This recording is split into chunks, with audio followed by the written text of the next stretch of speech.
You're in the market for a German SUV and you've narrowed your choice down to the Mercedes GLC and the Audi Q5, but which is the right one for you? You're watching Autogefühl, I'm AJ, and it so happens today I have the GLC 300 4MATIC with the AMG line. On the other side I have the Audi Q5 45 TFSI Quattro S-Line. On paper, they're very similar SUVs. They both start at around 57,000 euros for the respective trims. They have 2-liter turbocharged 4-cylinder petrol engines. They both have all-wheel drive, 5 seats, but let's get into the details. Let's take a look at the design. Now, for both of these SUVs, you get different design packs. Here you get the AMG line with these really small Mercedes star logos right here, or rather these stars in the middle. Looks very nice. This is the new 2023 model year on the new C-Class platform.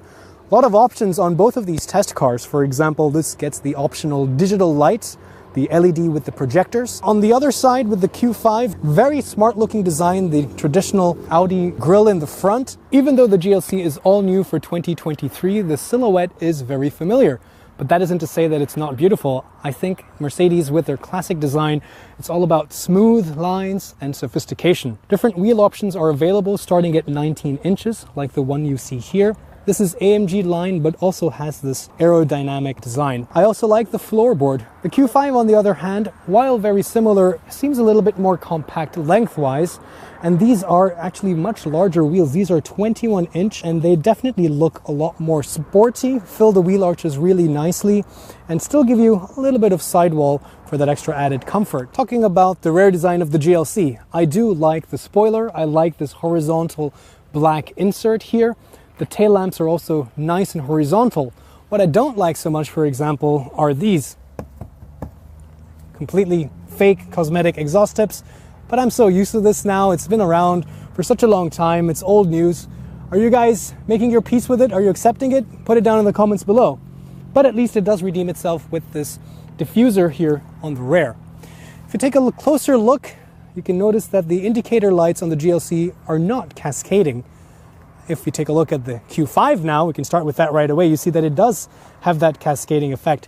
Not a big deal, but I like these little details. It adds to that extra feeling of sophistication and luxury. But the design definitely on the Q5 is a little bit more subdued. Same story down here though.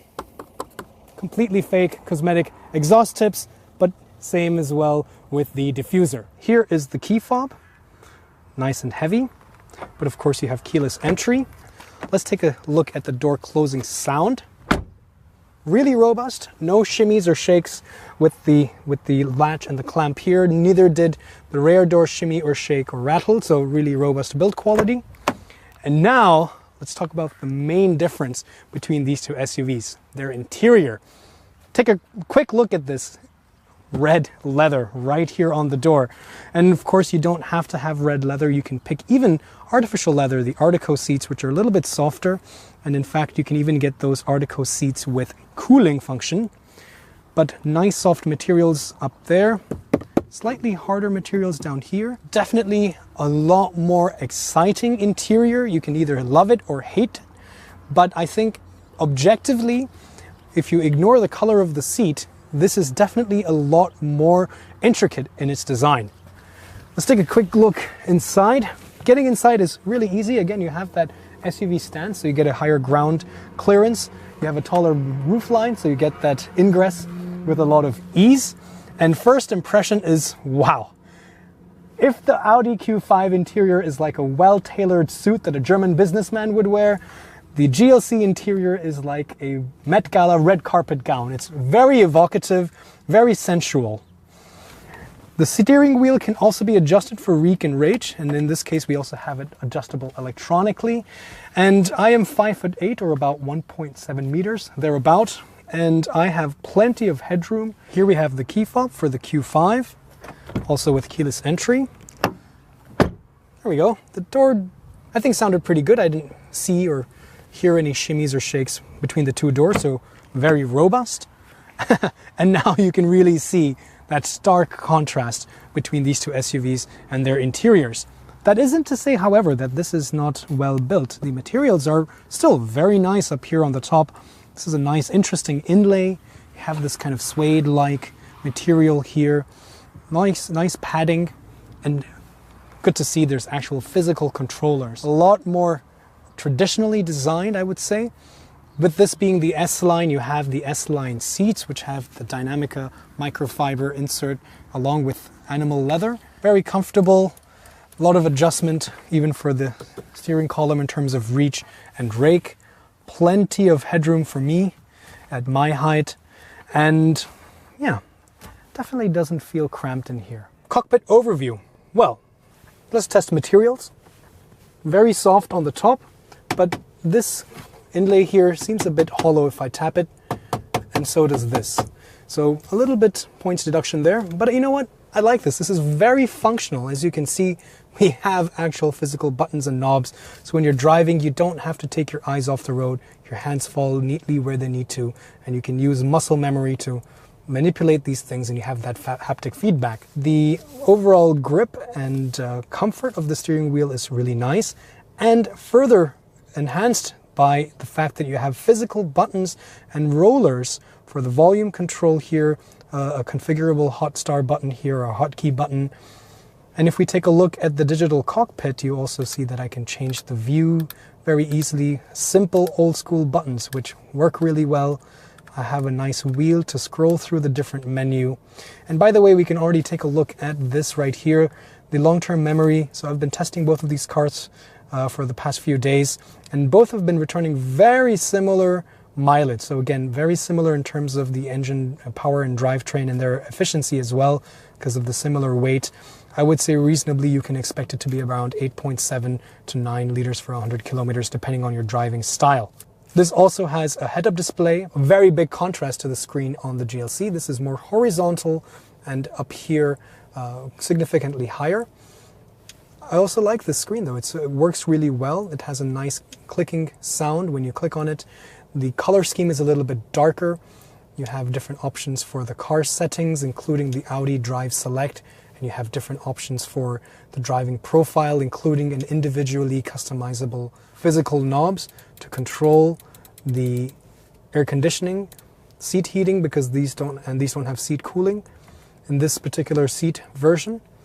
And you have also toggle switches here, so if you even touch them, you see what option this is for. This is for which vents. Gear selector, electronic parking brake, and down here you have the sliding armrest, which we can raise. So let's talk about the design, since that's definitely the pièce de résistance here in the GLC. Nice wood texture inlay up here. Seems very solid, so if I were to tap this, I don't get a very hollow sound. Flanked by these aluminum or chrome kind of accents along with these stripes. Generally, very lovely design, kind of like a cascading waterfall. Further heightened by the ambient lighting that's everywhere inside the car, especially in the front, even inside these air vents. And the funny thing is, if you change the temperature from hot to cold, it becomes blue, and if it's cold to hot, it becomes red momentarily. So getting a good grip. The paddle shifters also fall really easily to hand. And yes, you have capacitive buttons to control these things, but I think, they have done the best they can, because first of all, these are on separate spokes, so it's easier to just feel which one you need to go to. And then because they also have these little ridges and indentations, it's also a little bit easy to feel which button you need to press. And they do actually have a click function, so when you press the button, for example, it does also do the same function as tapping it. So you have that option to press to get that more tactile haptic feedback. The instruments are also completely digital, so a lot of functionality and a lot of customization options. I can have a sport display, I can have, for example, the off-road display, or even just have a full navigation map here. This car also comes equipped with the head-up display as well. The head-up display is also much better than the Q5. The colors are vivid. Actually, the real estate, so the area that it's covering, is also quite large. You have a nice map for the navigation, and in general, definitely my pick over the two. The tech in the GLC is definitely new age as compared to the Q5. For example, you have this really large touchscreen here. The bad news is that, for example, the climate control is completely controlled in the touchscreen. At least it stays always present here, so you don't have to open a separate menu. You can go into more details, but it's always down here. Close that with this button here. Below the center armrest is further storage, along with a little tray and a couple more USB-C. The rear door is actually quite long, so the length of the GLC kind of has been increased a little bit with this new generation. In my seating position, for my height, again 5'8", there's definitely no lack of room inside. I have enough space to slide my feet underneath because I have put my seat a little bit higher. And for taller people who have to sit behind tall people, so Thomas behind Thomas, for example, it does get a bit tight. The scooped out back of the seat does help quite a bit, and it's definitely better than before. Headroom is, I think, definitely sufficient even if you're taller. Nice panoramic sunroof in this case, which also lets in a lot of light. It's very sunny today, so I've kept that closed. Let's take a look at the rear of the Q5. I would say, even though this might not be as long, the entry into the rear row seems a little bit wider, which is useful if you have to put in child seats. You even have a slight variation. You can have the rear seat a little bit more upright, or you can also recline it a little bit, so a little bit more flexibility. Space-wise, this is, I would say, pretty much the same as the GLC for my size at 5'8", sitting behind myself. GLC is a little bit bigger, so let's see if that translates to a lot of space on the interior of the trunk. This is 620 liters of boot space. This is definitely more than the Audi Q5. It's very rectangular. With the air suspension, this also lowers itself, and there's also switches to tumble the rear seats. Things are a little bit different on the Q5. First of all, you have this it was very funny when I saw this for the first time, and it still remains a bit funny that you have this blank space here on either side when you open the Q5, and that does definitely impede into the loading area that you have here, because it does take up a little bit of the width. That being said, this is definitely not what you would call impractical. This is still 520 liters of boot space. You have very flat and low loading area. You have these manual switches here, and as you can tell, they don't tumble all the way down. You got to go back and click them down here. Both of these SUVs are also very similar under the hood. They both have 2-liter turbocharged 4-cylinder petrol engines with mild hybrid technology, 4-wheel drive and automatic transmissions. They're both also about 4.7 meters long and weigh an identical 1.8 tons. Both of these actually get air suspension, so adaptive air suspension comes on both of these cars. The unique thing about the GLC, which is really interesting, is that it gets rear axle steering. The GLC, let's see. First of all, let's talk about the comfort now, since Mercedes is really all about that comfort. With the air suspension, you would expect that this has that very typical Mercedes, like in the E-Class or the S-Class, that wafting hovercraft, magic carpet ride, call it what you will, feeling. And the truth is, you don't really see that right away. It does feel soft. I think that's the best word to describe it. It does feel very soft, but it doesn't just glide over everything and level the SUV. But that being said, if I go to the sport mode, it actually does tighten up. The change between comfort and sport is quite significant. The drivetrain feels a lot more responsive. The steering feels like it's just been dialed in tighter. And that rear axle steering honestly makes such a big difference. Sure, you might not really need it in a car of this size. So the Q5, trust me, it works fine without it. But it's that added benefit which is very noticeable. And you will end up using that to your benefit. Like, I've been parking this car in front of my house, and if it was a very narrow street, I usually have to parallel park, and then in the morning when I come out, the guy in front and the guy in the back have left me no space.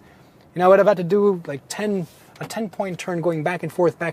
But with this, I find that I can just back it up a little bit with this great 3D view and then just swing the car out. It's really fantastic. Whereas on the highway at higher speeds, it turns in parallel, so in the same direction as the front wheels, thereby elongating the wheelbase, making the car feel a lot more planted and less jittery. The assistance systems also come to the forte here, because the traffic sign recognition system I've found works really well. The controls for that, we were speaking about the haptic buttons here, are actually not bad. I like the system because you have two separate spokes, so I'm not trying to fiddle around with just a couple buttons that are supposed to do many functions. No, I have a dedicated arm right here for the assistance systems, and I have a dedicated button to turn between the limiter or the speed, the adaptive cruise control, the distance. So there are individual functions. All right, so now the Q5. How does it compare, and which is the right one for you? First impressions are that the Q5 feels a lot more car-like to drive than the GLC did. Very interesting. So the air suspension here feels a lot more composed. Sure, it's not as soft as the GLC was, as the Mercedes, but it still doesn't have harshness to it, so it does take away the sharpness and from undulations and bumps on the street.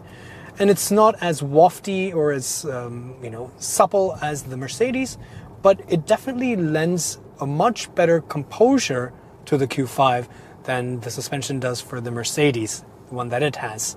The steering as well, although I don't really like this ridge too much, feels a lot more connected, even in the comfort mode.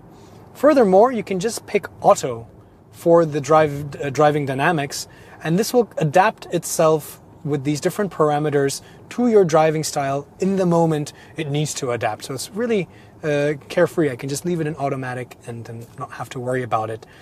So in that way, the Q5 already feels a lot more grown up, a lot more mature. Again, reflected in this interior. Objectively, it's not a bad interior. It's a lot more functional than the GLC because of the buttons that you can use. But what definitely sticks out right away is the technology. You know, the head-up display is not as crystal clear, does not have the complexity that the GLC does. The rear view camera is so bad. The resolution is definitely one generation too old. And even if you do get the optional additional advanced parking package and so on, it's still nowhere as nice as the Mercedes is. But the seats are also really comfortable. I would say between the two of them, they're both similar in their width and similar in the way that they support you. The actual ergonomics or the contours are definitely different. But then again, this is the S-Line seat. That was the Power Red seat. You can choose different versions of seats and materials, and that itself will make a big difference. But given the size of the body of the SUV, the Q5 feels a little bit more spacious for the front driver. And that's partly because of the center console, I would say.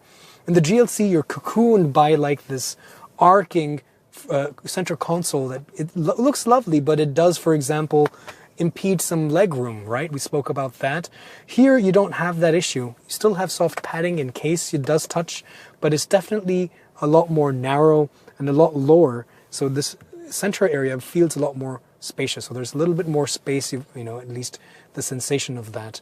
You can also get a panoramic sunroof for the Q5, and that will further enhance the feeling of space inside. So let's talk about some of the assistance systems. Now, to control that, you have, again, a little bit old-fashioned stock, which is a very familiar stock to me in this family of Audi and Volkswagen and so on.